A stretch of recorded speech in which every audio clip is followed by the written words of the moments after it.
ভাবুন তো, স্পাইডারম্যান কোনো সুপারহিরো না হয়ে হঠাৎ যদি কোনো প্রাইভেট ডিটেকটিভ হয়ে যায়, আর সময়টা হয় যদি 1930 সালের নিউ ইয়ার, অন্ধকার, রহস্য আর মাফিয়ায় ভরা একটি শহর।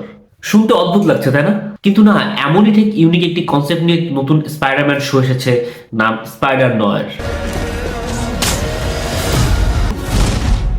আর বিশ্বাস করুন, এটা আপনার আগের দেখা স্পাইডারম্যান গুলোর মতো একদমই না।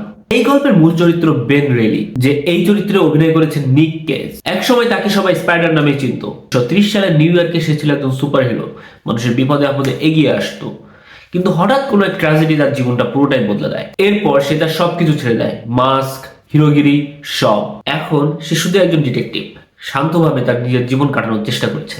কিন্তু একদিন সে তার প্রাইভেট ডিটেকটিভগিরি প্র্যাকটিস করতে গিয়ে হঠাৎ এমন একজনের দেখা পায় যে নিজের শরীর নিজেই আগুন দিয়ে জ্বালিয়ে দিতে পারে। আর এখান থেকে এই গল্পটা অন্যদিকে মোড় নেয়। ধীরে ধীরে সে জানতে পারে এর পিছনে বড়সড় মাফিয়াদের একটি খেলা রয়েছে, এবং অন্যদিকে একের পর এক বিভিন্ন সুপার পাওয়ারওয়ালা মানুষ সামনে আসতে থাকে। আর যখন সে দেখে তার কাছের মানুষগুলো বিপদের সম্মুখীন হয়ে যাচ্ছে, তখন সে আর নিজেকে আটকে রাখতে পারে না।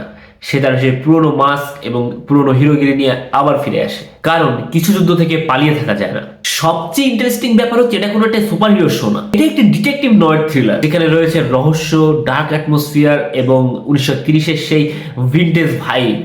আরো মজার বিষয়, এই শোটি রিলিজ হয়েছে দুইটি ডিফারেন্ট ভার্সনে।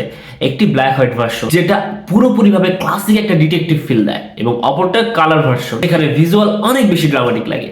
আরো একটা মজার তথ্য কি জানেন, কেজ এই রোলে অনুপ্রাণিত হয় ব্রেকিং ব্যাডের ব্রায়ান ক্রানস্টনকে দেখে। তিনি ভাবেন এত বড় মাপের অভিনেতা টিভিতে এসে এত বড় মাপের একটা আর্ক যদি তৈরি করতে পারে, তাহলে তিনি কেন পারবেন না।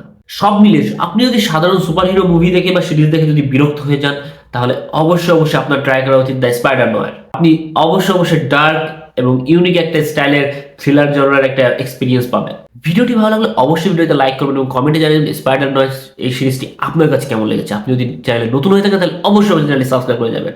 এবং আরো একটা বিষয়, সত্যি করে বলুন তো, আপনি এই দ্য স্পাইডার নয়ার ভার্সনে Tobey Maguire, Andrew Garfield, Tom Holland বা এদের কারো কোনো ক্যামিও দেখতে চান কিনা?